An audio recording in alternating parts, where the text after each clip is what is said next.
ABC 7's Weather Alert Day special, Preparing the Panhandle.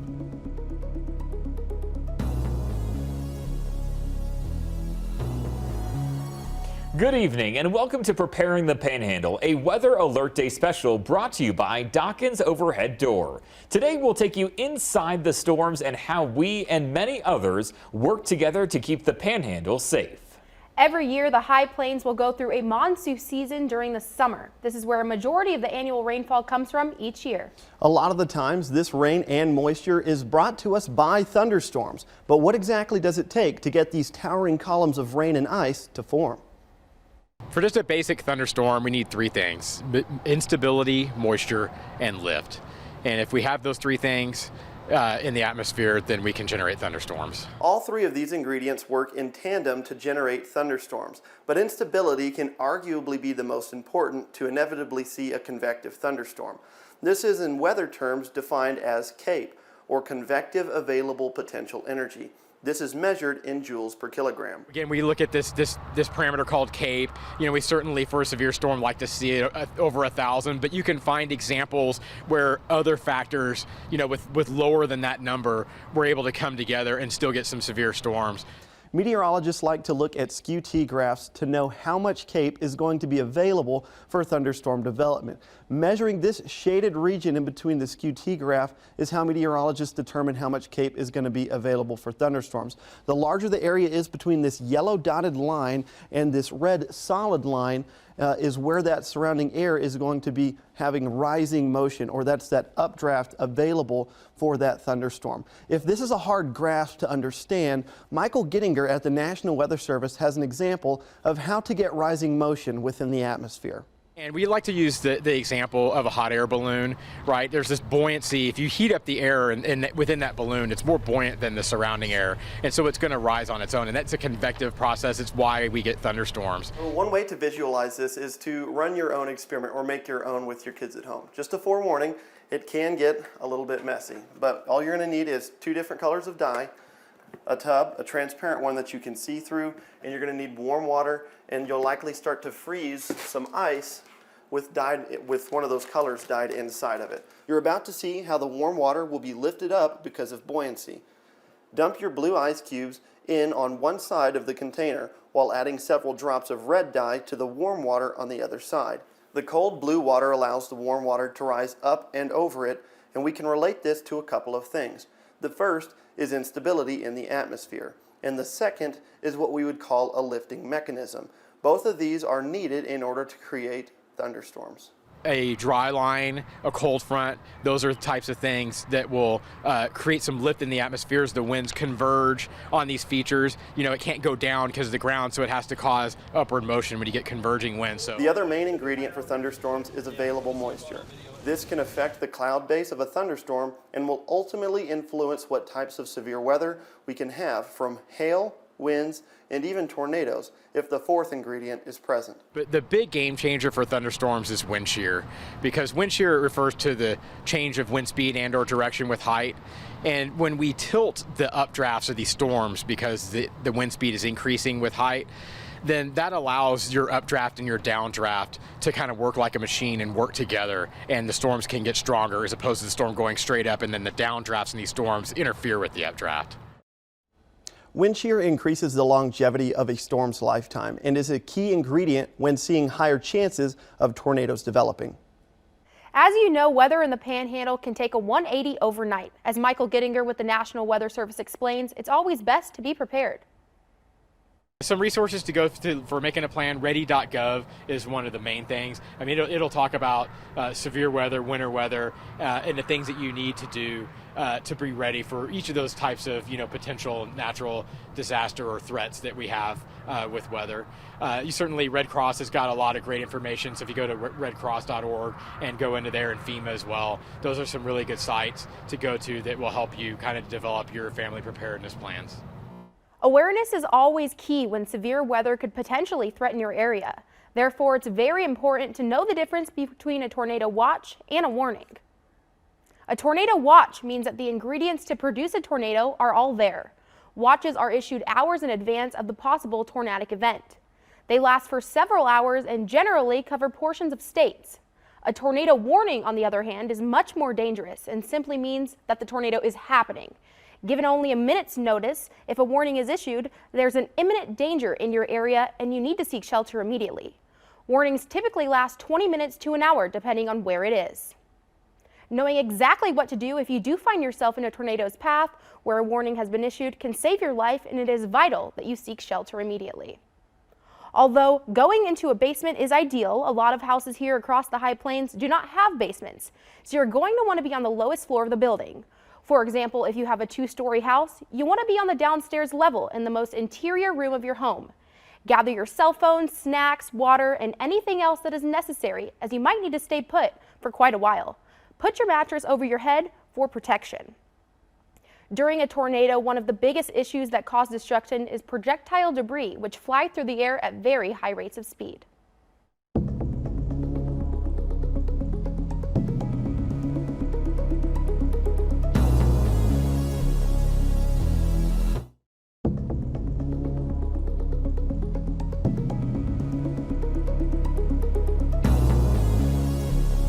We've certainly seen our fair share of severe weather over the years, from tornadoes to giant hail to flooding rains. We've seen it all, but it takes a team effort to bring you right into the action.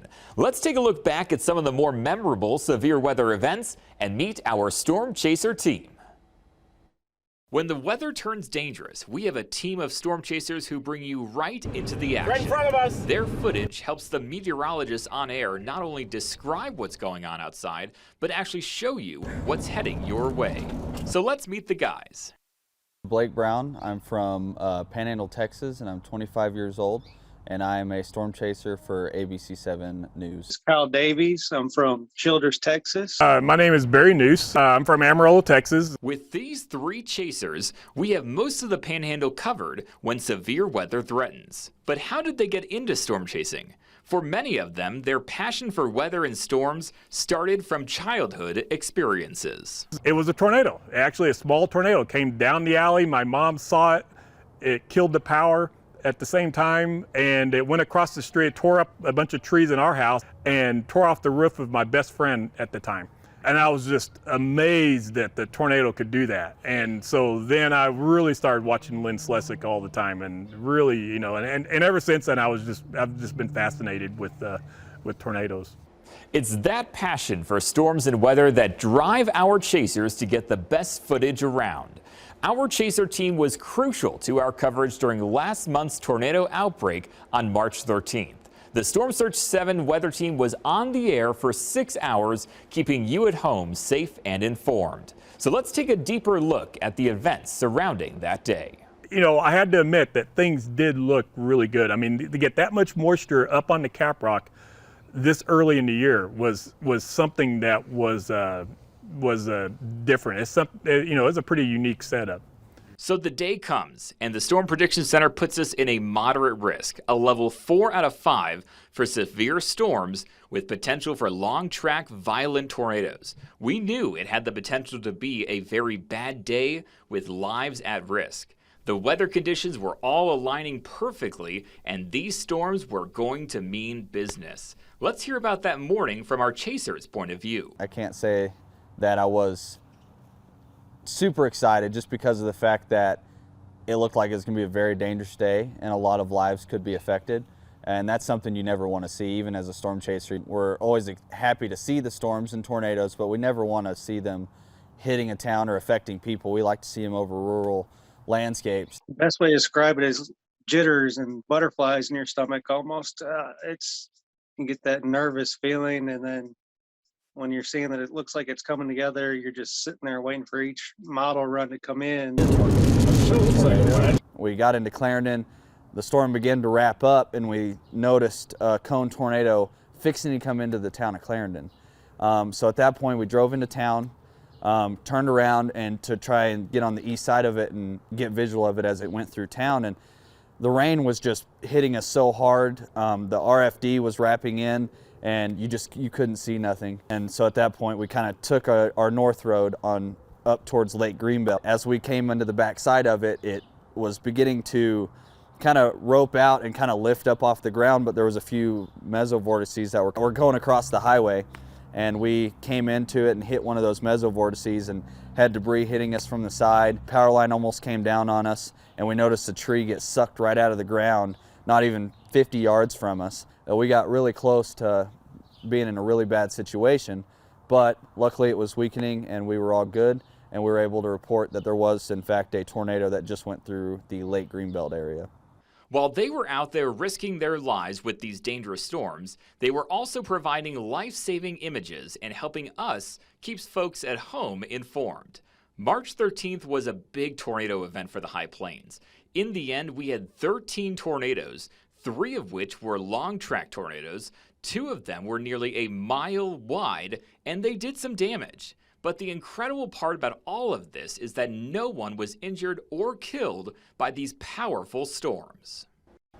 It's our job here at Storm Surge 7 to keep you at home safe from dangerous weather. And these chasers are a huge part of our coverage. So next time severe storms and tornadoes threaten the area, the team of chasers and meteorologists at Storm Surge 7 will be here to give you a real-time view of the dangerous weather outside.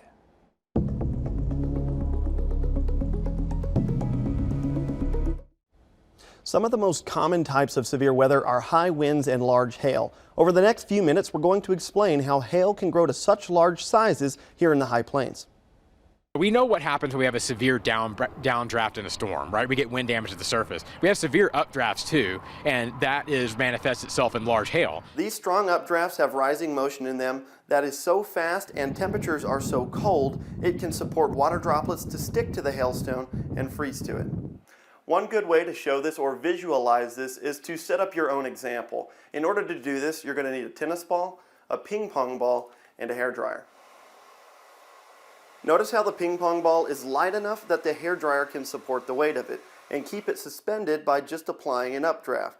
In a storm, we'll have millions of other raindrops that are being driven up at this hailstone from below, and if the temperatures are cold enough, they will collect on this small hailstone and let it grow.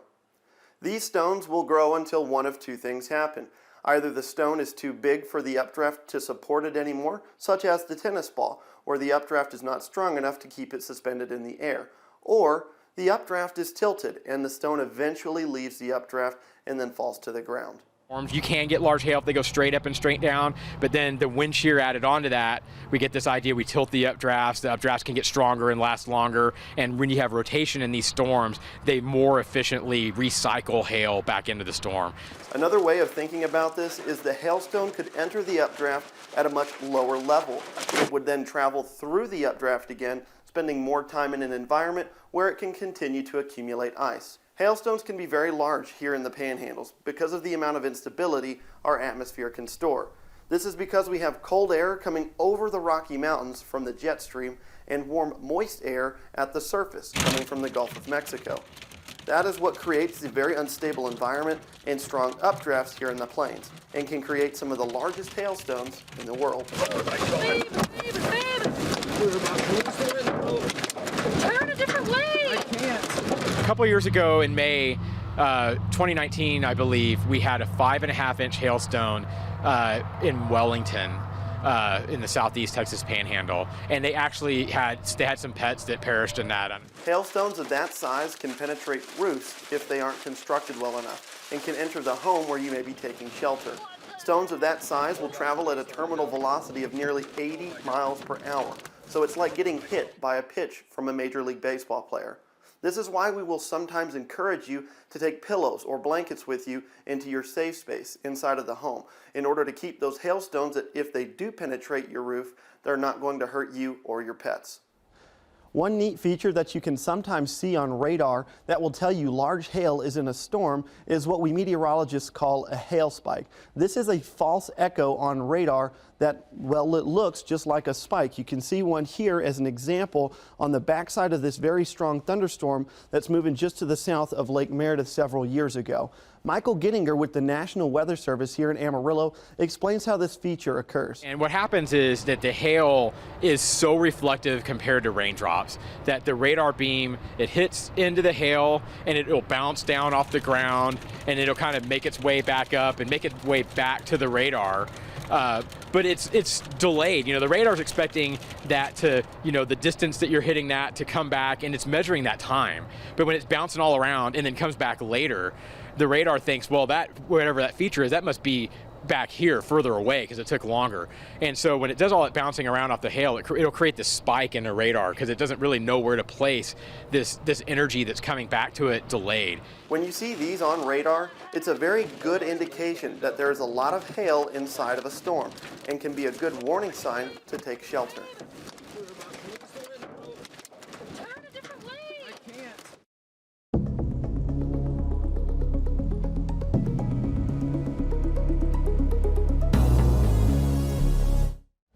When dealing with severe weather, the number one thing on everyone's mind is how to get people to safety. But another important concern is the economic toll. Agriculture makes up a large part of the local economy. So cash receipts from agriculture in the Texas High Plains account for about $6 billion of our local economy.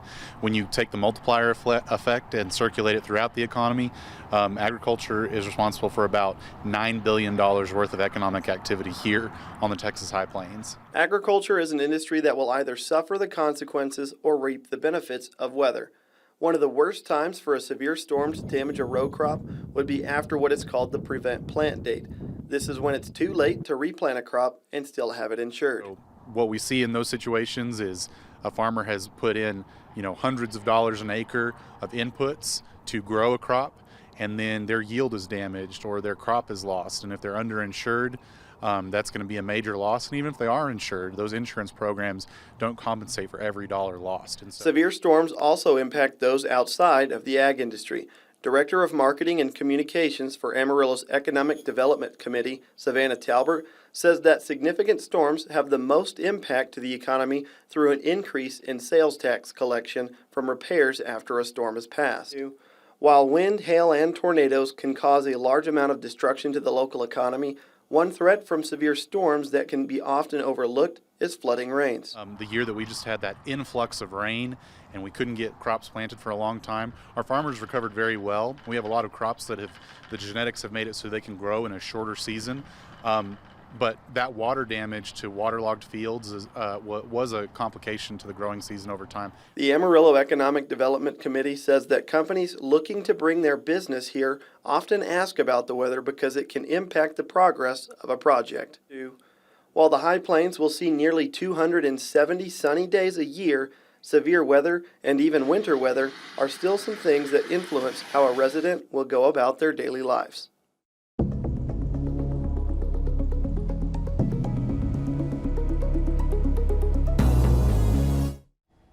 All of the ingredients we've learned about in the past half hour go into shaping a severe weather season. Here's my storm season forecast. This year is certainly off to a roaring start for severe weather. March 13th, 2021 gave us over half of our annual number of tornadoes in the High Plains. That's more than we saw all of last year.